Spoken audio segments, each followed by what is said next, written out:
We are here in Michigan's Upper Peninsula in the mighty Hiawatha National Forest. And today we have a new partner in crime, two of them. We have Noah and we have Sophia. And we're going to see what we got going on. Thanks for tuning in. This is Noah. Say hi to everybody, Noah. Hi, everybody. And there's Sophia. She's running around. Not as scary having her running around out here as it is having the Chiweenie running around.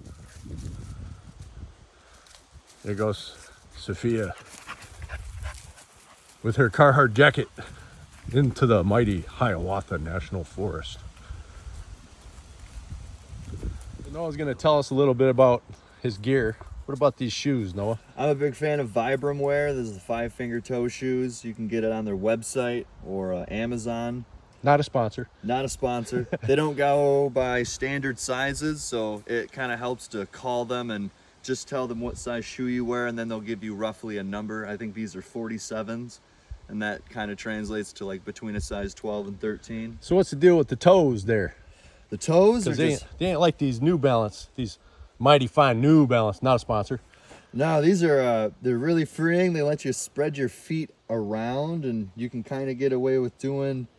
It's kind of the small details of motion that count on certain applications. So allowing you more mind muscle connection and motor control with your feet. Yeah, I noticed it's easier to take longer strides too, because you can kind of push that toe out and you get this nice little, if you do it really slow and exaggerated, like you can kind of feel a stretch that runs all the way from the big toe right through the foot into the back of the heel here, kind of. Right. I don't know what that is.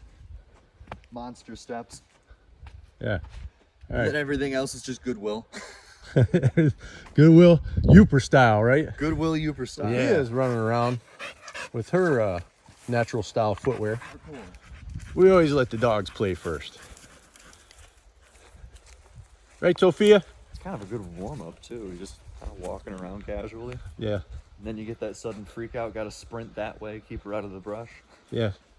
Connect with nature first and then go in the gym. The dogs help you do that because the dogs are real time. The dogs are in the moment. We get stuck in our heads. I think this beaver was cussing when it didn't fall exactly how he wanted it to. Probably.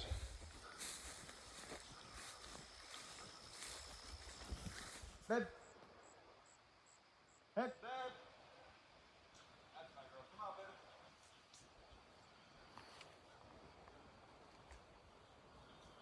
Active, you've been in a couple of days now. Well, a couple of weeks actually.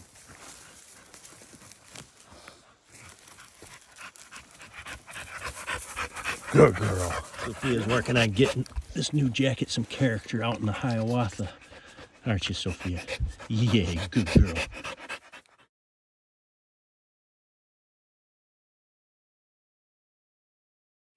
So during my warm-up, I like to ask myself 3 questions, and those questions are, what do I want my body to be capable of? What do I want its impression to have on other people? And what do I want it to prevent from doing? What I want to do is to be able to keep going for long periods of time, doing kind of different things, lifting myself, lifting other things, moving from one space to another at speed. What I want to prevent is pain. That's where I start. And where I feel pain would probably be within this range of motion, kind of in this area. And I feel it right here in my shoulder. And I feel it in my hips. I can sense that my legs want to kind of come inward. And while that can be practical in like basketball, it's not really a long-term effect I want to invest in. And the general impression I want to have with other people on my body, because let's not be that way about it, because there's a great effect that comes of it socially, would be I want larger forearms and wider shoulders and great glutes and better calves. So I'm going to start with my shoulder. Just a general warm-up, I suppose, kind of figure out what my body wants to do in place of what it should be doing. And it feels like my shoulder, when it gets here, it wants to fall. And my body supplements that movement by kind of turning it into it, like my trap kind of takes over instead of allowing me to reach and to kind of span.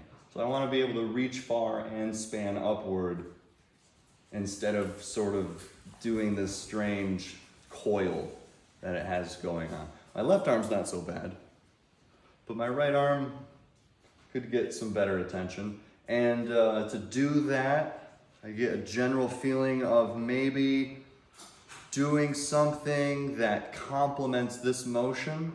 So maybe like take a light weight. It really doesn't have to be anything. Just a general, do the wheels work? You can just roll the wheels by hand instead of starting the whole vehicle. But so there's kind of a therapeuticness about this. And it's the lockout. And there's that same discomfort is appearing.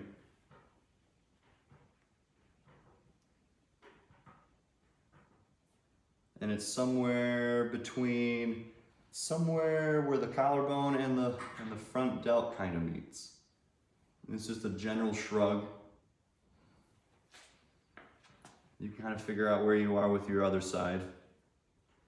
And then as you warm up, you can kind of complete a longer motion in better posture. With light weight, of course.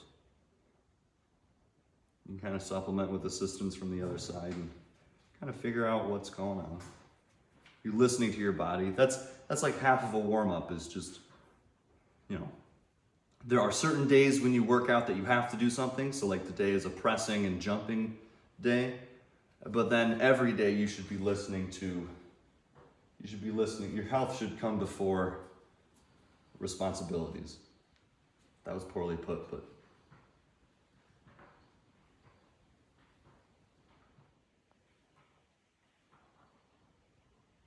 There's a kind of clicking noise.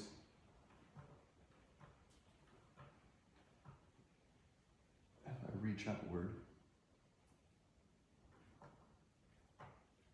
And so you can kind of entertain the body. You kind of start with what it wants to do.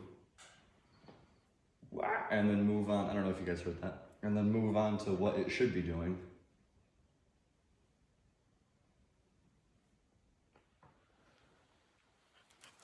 I'm gonna thunk my dog. This is the kettlebell my dog likes to chew on. She took the number right off the plate. She's pretty strong. My dog can probably do 10 chin-ups. She could do more chin-ups than me. And I'm kind of there's not really a name for this. There's not really a point besides warming up where my body says that it's cold. And I'm not really swinging it. There's some momentum happening, but it's really kind of trying to stress and fix where I can feel that my body needs attention. So I'm kind of conscious when I do this. I'm kind of gradually finding where to put my feet to keep my hips from closing in. I can feel here and here is where I'm cold in the shoulder. I think a lot of it is I just need to kind of retracting my shoulder. I'm not shrugging it as much as I'm backing it up. And I'm aware of where the weight is.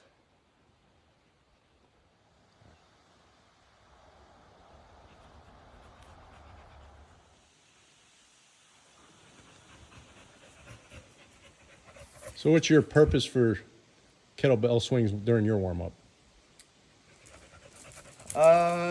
During a warm-up of swinging, it's gonna look like an exaggeration of bad form. And it is. I'm not really doing a strict snatch, and I'm not really doing a strict raise. I'm kind of applying the whole body into the motion. And I'm not going slow as much as I'm going controlled. So there's enough momentum to carry this 10 pounds over my head without stressing any joints. And there's enough give with the sort of squat that I'm doing that I can keep this motion as a locomotion. And it's just kind of listening to the body, and the warm-up is not the exercise. And there should be thought put into a warm-up, but it shouldn't be part of the program. You should just do things that warm the body up, and the warm-up is definitely an opportunity to do certain things you want to do that aren't priority that day. So I'm doing a pressing day, but I might do a couple different variations of deadlift because that's what I want to do, but it's not the time or place for it yet. But I want to do it, so I might just kind of, at the beginning, get something in that does the hamstrings, get something in that does the erectors, and kind of does sort of that shoulder cleaning motion. So when I swing for a warm-up, that's really all I'm doing. It's a swing in more meaning of play than anything else. And that is really what it is. You're giving your body some play, which is room to grow. That's Right. kind of the definition of play. It has nothing to do with a dynamic warm-up or lift-specific warm-ups, just getting the body in motion. Just getting the body in motion. Tuning up. So besides wanting you to follow us for more fashion tips, Noah wants to know what you would call this movement. It's like a backwards deadlift. I saw a kid do it the other day.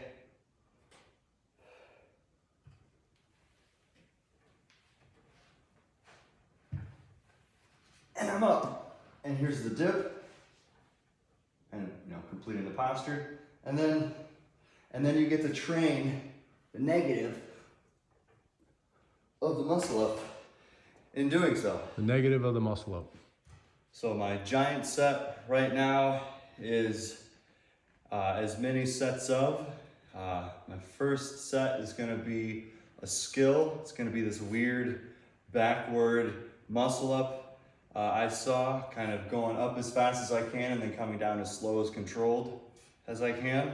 And then moving on to increased weights of barbell pressing. So from the knee overhead press, and then when it gets too heavy for that, then I'll be doing push presses or jerks. And then when it gets too heavy for those, I'll be moving on to bench press. And then from there, kettlebell cleans. And then when my barbell work starts turning into bench presses, I'll switch those cleans out for snatches. And then a faster jog lap around this whole area with some sprints on the hills in between, and then walk the road back, and then kind of wait for my heart rate to come down to a moderate level, something well above rest, but low enough that I can go back onto these sets. And I try to aim for at least one good rep on the skill, and if I can hit 2 or 3, I go for 2 or 3. So here we go.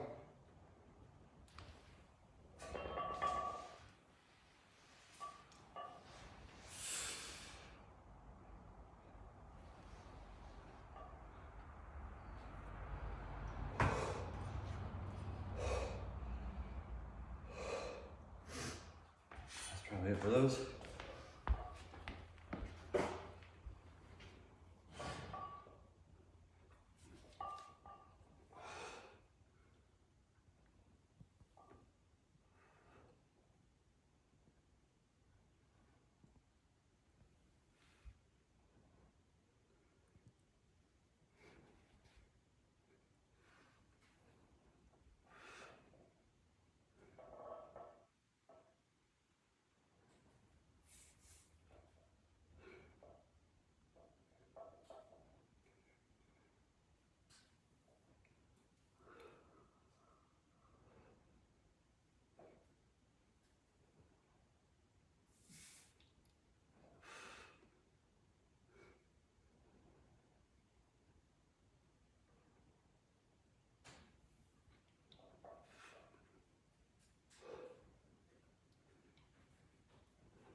Going out for the run.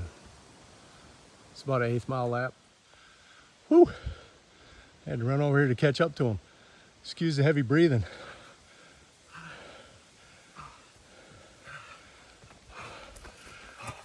So when you were doing that gymnastics move there with like a reverse muscle up, that's something you witnessed on a kid doing on the playground. So that's new to you. So you're working on the skill of that when you do that. I'm working on the skill of getting over on top of a bar. Yeah, so. Oh. And then when you do the pressing, you're basically doing the opposite of a muscle up with a lot of control. So it's not about bodybuilding here. It's about controlling that movement and that mind-muscle link. Yep, so this is being aware of my own body and an obstacle. And this is being aware of a weight. And then the other one is just kind of general locomotion. With the kettlebells. With the kettlebells, and then the running is just kind of a more cardio locomotion. And it's not so much, it's all about complementing movements, but I mean, there's like a certain, like I round my workouts around weightlifting. So I'll do a press and a squat. I'll do press one day and a squat on another day, and then a press the next day and a deadlift on another day, and a press the next day, and then I move different exercises and skills around that I want to get better at that also complement it. It's an interesting methodology there and technique that you have. It's yeah. That's what's great about sharing the experiences, which is what we're trying to do. Is it means something different to everybody. Everybody does it for their own reason. So thanks for sharing that. Another round. Another round. Cameraman's a little shaky.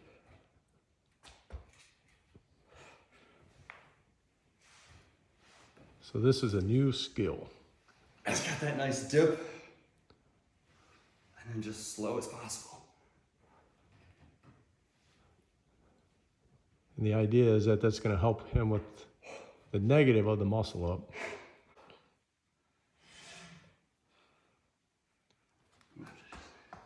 Clean it up. And you know, I don't know the right way if I'm supposed to sit on my heels or be up on my knee.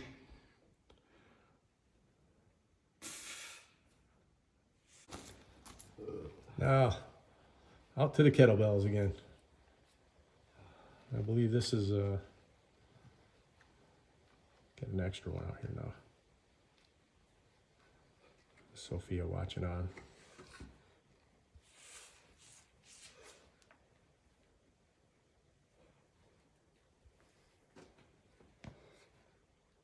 Important here is that triple extension. Kind of exaggerating the thrust, but I'd rather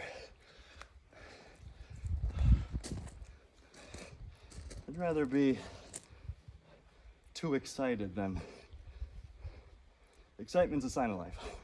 I'd rather be too emphasized than not enough.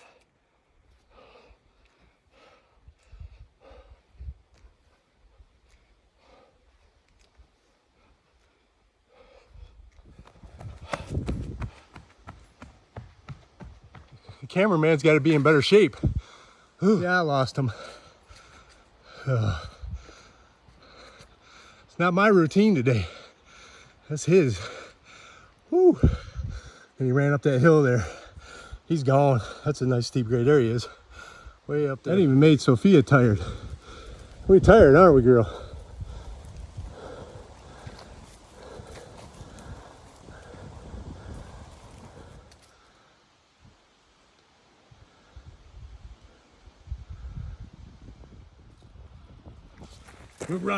We're running. Nobody likes cardio. Yeah, if you're wondering where Red's at, the Chewini, he's at home. So is Chewy. But we got Sophia out here today. Maybe next time we'll have them all together, see how they play together. Noah's gonna try to start hanging maybe while we're making fun of each other's attire. If you want, if you want fashion tips, we're your guys. I'm wearing like cargo shorts. I wasn't even planning on working out in these. I just didn't feel like putting on those $10 Meyer sweatpants today, which is really great for being out in the woods because Man, if you got something nice, you're gonna trash it out here. But you know, you just can't say enough about Noah's fashion there. This is. You make that look good. This is it.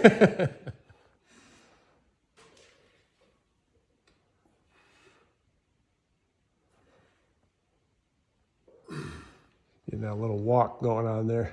You can see it. Trying to walk to one side on you. There you go. That's better control.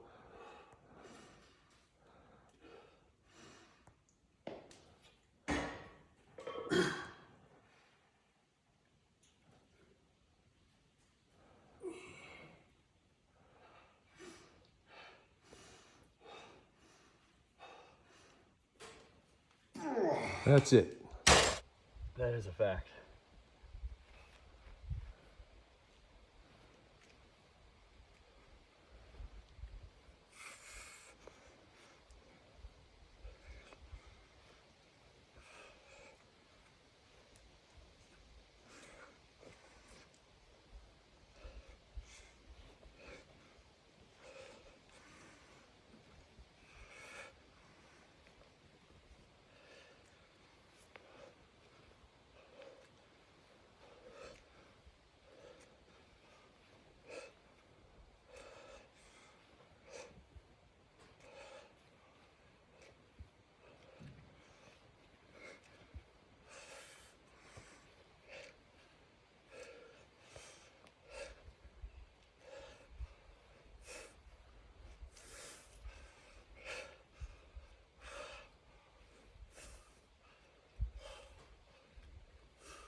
Ow.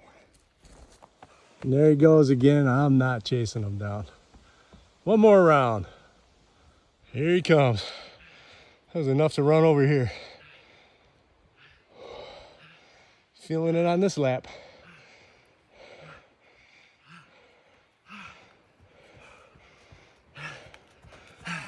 So we're wrapping it up.